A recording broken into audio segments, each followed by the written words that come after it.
Hello everyone and welcome back to Lucky Loaders 15, where I'll be giving you 4 selections for Saturday's racing. I'm recording this video on Friday morning because unfortunately I just didn't have time to record it any later as I'm going to be busy tonight. I'm going to be away this weekend, so apologies for that, and my next video will probably be out Monday evening for Tuesday's racing. So yeah, just something to keep a note of there if you're an avid fan of my YouTube channel. So let's get into it then. 4 selections for tomorrow's racing. And we're going to be going to Doncaster for the first one of them. We're actually going to be going with my nap in the 150 with a horse called Garrus for Marco Gianni and Charlie Hills. Currently available at 15 to 8 with a few firms. I'm going to recommend a 1 point win bet here.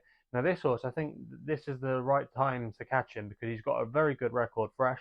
He's actually won on his last 2 seasonal bouts first time out. So I think he'll be primed and ready to go. After that, his form does seem to take a little bit of a decline. He's normally a horse that does, like I say, run well fresh. And Charlie Hills has got a good record in this race. He won it last year. And I think Garrus is a really strong contender for him this year. He's officially the best horse in the race. And if you go back through some of his form, he is probably confirming that as well, that he is the best horse in the race because he finished 7th in the Haydock Sprint Cup. He wasn't disgraced at all behind Emiratiana. He wasn't beaten that far. And in this level tomorrow, a listed company, I think he should have too much class of some of these rivals.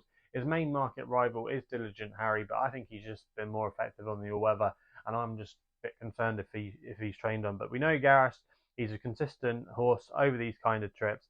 I think he's got plenty in his favour. I think Marco Gianni is going to be a name to follow this season. I thought 15 to 8. I think there's an argument you can maybe make him slightly shorter, maybe 6 to 4, even 5 to 4. I think he's got really solid chances tomorrow, Garrus. And if he can get into a good position early on, get out the stalls well, I think he's got a great chance of getting a softer flyer. So he's going to be my nap of the day. And then go with my long shot, which runs in the Lincoln, the 335. Obviously, you can give quite a few in there with a chance, but I quite like the chances of Ametist for Kieran Fallon and William Haggis. Currently available at 14 to 1 with SkyBet, who are offering 7 places. I'm going to recommend a 0.5 each way selection. Now, this horse, Ametist, caught my eye last season on a few occasions, including when he won at the July course in June. He absolutely came from an unpromising position and showed a real good turn of foot over 7 furlongs. He was then sent off favourite for the Bunbury Cup. He wasn't beaten far in that, but he just wasn't on it that day. And then after that, he kind of fell away a little bit. But then his last run of the season, he finished third in the Cambridgeshire, which was a cracking race. He ran a really good race then, that big field handicap.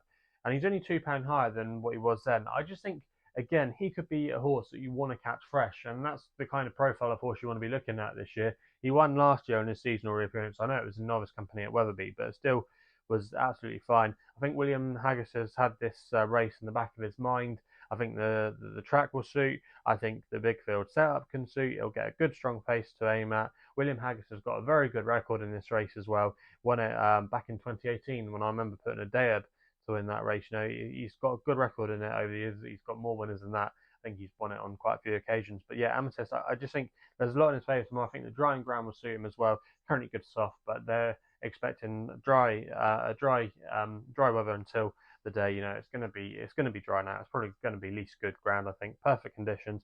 No excuses. He's drawn in the middle of the track, which isn't a bad place to be either. I thought there's lots to like about him. I'd be disappointed if he couldn't at least get quite close to the 7 places. So yeah, that's why he's going to be my long shot today. We then head to the Curragh for the 341, and this is where my next best of the day is going to be coming in here with a horse called Emphatic Answer for Shane Cross and Joseph O'Brien. Now, some of you are just going to see in this race, Mother Earth, she's top of the betting, class above, she wins.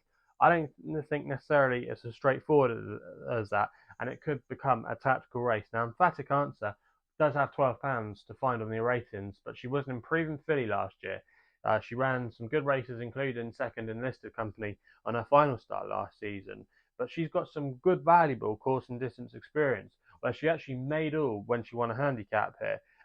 She set slow fractions out in front, and in the end, Shane Cross, who was aboard that day, was just able to quicken at the right time, and she won quite comfortably in the end by 2.5 lengths. Now, obviously, she's got improved, but Aidan O'Brien's horses sometimes at this time of year can be very vulnerable and are normally worth taking on. Last year, though, if you look at his most recent stats, that turned everything on its head. And I know stats can obviously sometimes change over time. So that is something to be worried of. He did have a 70% strike rate with all his runners in March. I think he saddled 10, he won with 7 last March over in Ireland. So yeah, that's that kind of that I just taking him on. Yeah, obviously it's a bit contradictory, but I do want to take on Mother Earth here because I think she's a horse that needs a strong pace to aim at. I think this could turn into a really tactical affair. Aidan O'Brien hasn't won this race for like nearly 20 years. I think it was 2003 was the last winner. He's had a few short ones beaten in it over the years.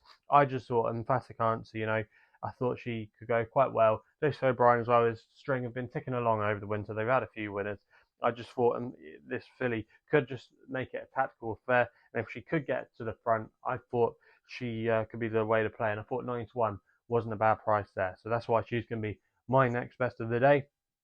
We then go to the 4:16, which is the Irish Lincolnshire, and I quite like the chances here of Raadobarg for Ben Cohen and Johnny Murtagh. Are currently available with SkyBet 11-1, who are offering 7 places. I'm going to recommend a 0.5 each way selection here. Now, this horse, Raadobarg, was quite an interesting horse. He was on my radar a couple of times last season when he was previously trained by Roger Varian, and he wasn't disgraced. He won a couple of times for him on all types of ground. And he probably is a little bit better with a bit of easing conditions, which he might find tomorrow at the Curragh, currently described as yielding. So you might just want to handle those kind of easier conditions. But Raadobarg, like I say, he's a really interesting horse. He was sold at the sales, but he stayed with the same ownership to Johnny Murtagh. He was sold at the Newmarket Autumn sales for €150,000. So yeah, a lot to take note of there, because Johnny Murtagh spending that much money on a horse, I think they obviously are confident that he could be maybe a handicap project, which Johnny Murtagh has done. Stables seem to be getting better every year, and I think this is a really interesting contender. Still unexposed, got that early race profile as a 4-year-old who could be open to slightly more improvement. The first time tongue tying goes on, which I don't think is a bad thing. Drawn in a not bad part of the track down the middle. I just thought he ticked a lot of the boxes, and he could have a bit more to come, Raadobarg. So yeah, he's going to be my extra selection of the day. So that rounds off then the tips for tomorrow's racing. Let me know in the comments box below what you're going to be backing this weekend. If you're still enjoying the videos, remember to hit the thumbs up button and subscribe here to the YouTube channel at LuckyLoads15. If you want to follow me on the old socials as well, Twitter and Insta are the places to do so, where my handle is at LuckyLoader15. And that's all I've got to say. So please gamble responsibly, and we'll be seeing you again soon.